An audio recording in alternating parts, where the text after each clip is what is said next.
112 के माध्यम से हमें एक सूचना प्राप्त हुई थी कि थाना राजपुर क्षेत्र में जोहड़ी गांव के पास में कुछ वाहनों के बीच में आपस में रोड रेज और फायरिंग की घटना प्रकाश में आई है। तत्काल एसओ राजपुर चौकी प्रभारी और बाद में एसपी सिटी और मेरे द्वारा भी मौके का मुआयना किया गया।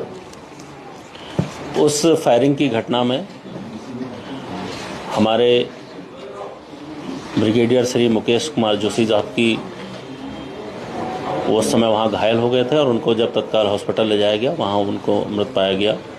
वो सुबह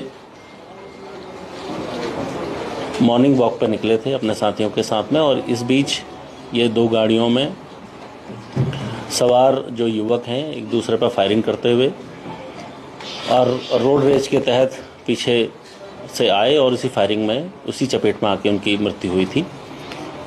तत्काल सभी पहलुओं को ध्यान में रखते हुए विभिन्न टीमों के माध्यम से घटना की विवेचना, घटना के पीछे के कारणों को जब हम लोगों ने जांचा, पहले जो ये फॉर्च्यूनर सवार जो साथी थे, जो लोग थे जो फॉर्च्यूनर में बैठे थे, इन लोगों से पूछताछ की गई तो उनके द्वारा एक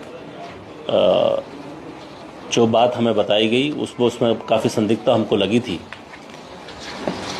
उसके बाद हम लोगों ने कोठाल गेट के पास में एक जैन जी पब एक खुला है, उसका जब सीसीटीवी फुटेजेस को देखा, उसे खंगाला तो ये बात प्रकाश में आई थी कि उससे एक दिन पूर्व 29 की रात को बिल को में ज़्यादा पैसे को लेके इनके बीच में एक जो झगड़ा हुआ था उसमें जो क्लब के जो लोग हैं, क्लब के मालिक, मैनेजर और लोगों ने इनके साथ मारपीट की थी। उसी का बदला लेने के लिए सुबह मॉर्निंग तक इन लोगों ने उसका वेट किया और जब सुबह ये अपने उस क्लब को बंद करके जा रहे थे और इसी रोड रेज में ये सारी घटनाक्रम हुआ है। इसमें दोनों ही पक्षों को दोषी माना गया है क्योंकि जो हमारे वेटरन हैं श्री मुकेश जोशी साहब, उनकी जिस प्रकार से इस घटना में मृत्यु हुई है वो वाकई में उसकी मैं कड़े शब्दों में भर्त्सना करता हूं और मेरी संवेदनाएं, देहरादून पुलिस की संवेदनाएं उस परिवार के साथ है। मैं यह भी सुनिश्चित करूंगा कि इसमें जो भी लोग शामिल थे, भले वो किसी भी जगह हो, प्रत्यक्ष हो परोक्ष हो, सबके खिलाफ सख्त वैधानिक कार्रवाई होगी। इसी को ध्यान में रखते हुए अभी आज हम लोगों ने 4 लोगों की अरेस्टिंग की है, जिसमें इस जैन जी क्लब के जो मालिक है संदीप, उसको भी हम लोगों ने अरेस्ट किया है।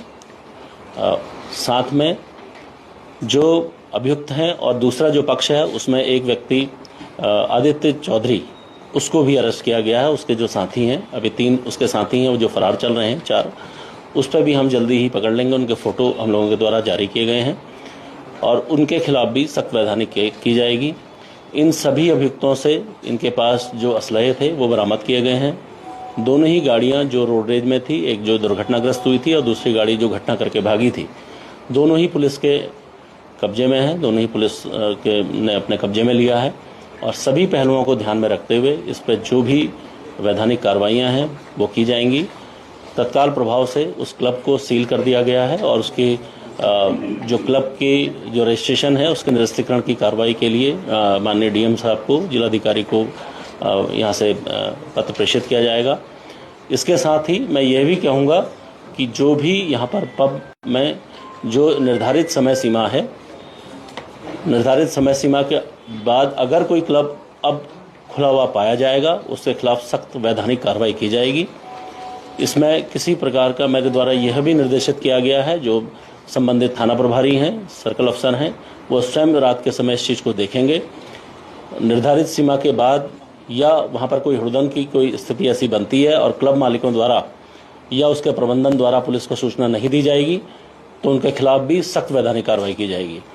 तो इसमें पूरी जो ब्रीफिंग में ये मेरी जो हमारी संवेदनाएं हैं वो मृतक श्री मुकेश जोशी साहब के साथ, उनके परिवार के साथ हैं और इनके अभियुक्तों को सख्त से सख्त सजा दिलाने के लिए जो भी हमसे बन पड़ेगा हम उसे करेंगे। Thank you.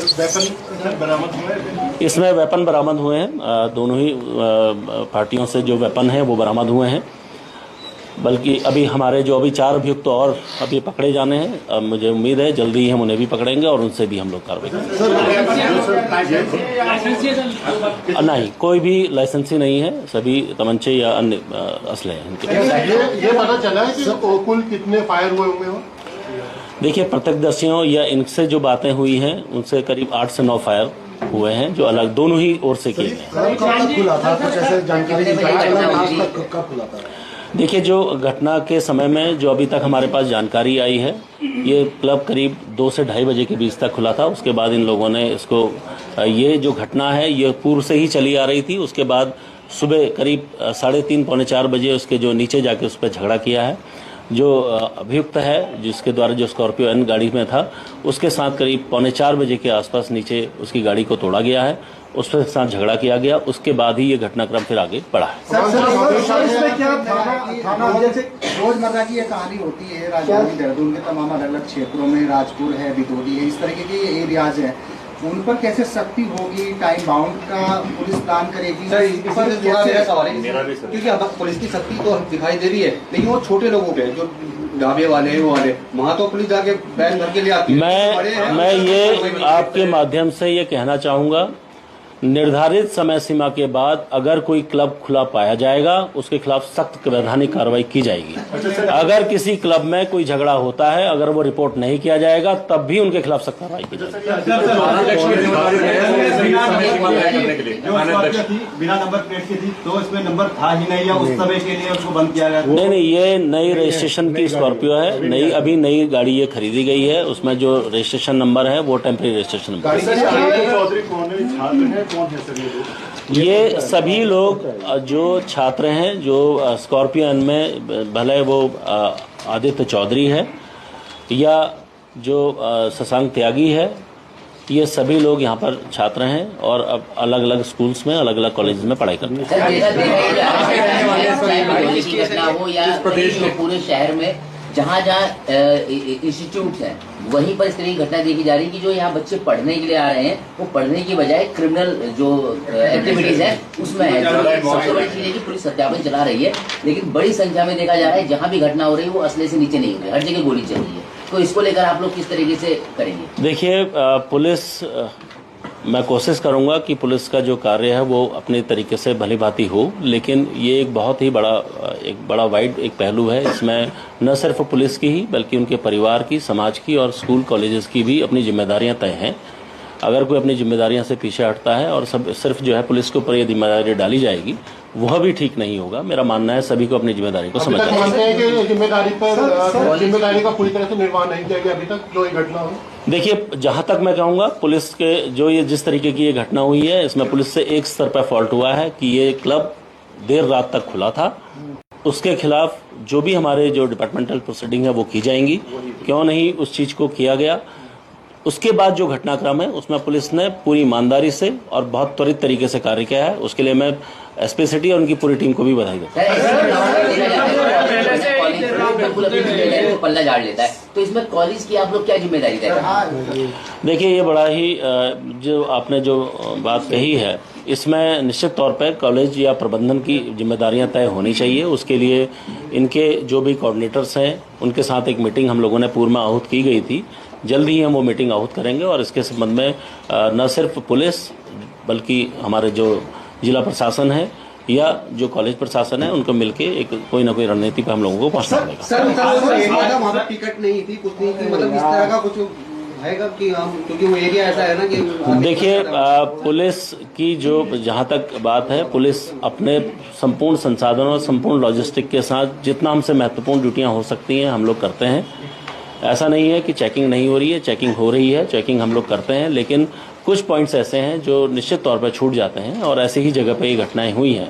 मैं कोशिश करूंगा कि इस प्रकार की जहां घटनाएं हुई हैं वहां पर दोबारा से हम लोग जो हमारे पुलिस की प्रेजेंस को बढ़ाने के लिए हम क्या मैकेनिज्म अपनाते हैं उस पर हम लोग आगे विचार करें। हाल ही में जो घटनाएं हुई, चाहे तिब्बती मार्केट की हो, चाहे वो सिल्वर सिटी मॉल की हो, चाहे ये हो, ये दोपहर के वक्त हुई है या फिर सुबह के वक्त हुई है, मतलब रात का ऐसा कोई वो रखा नहीं गया। तो कहीं ना कहीं अपराधी दिन दहाड़े भी ये चीजें कर रहे हैं, तो ऐसा क्यों उनको लग रहा है कि हम दिन दहाड़े करेंगे और भाग भी जाएंगे?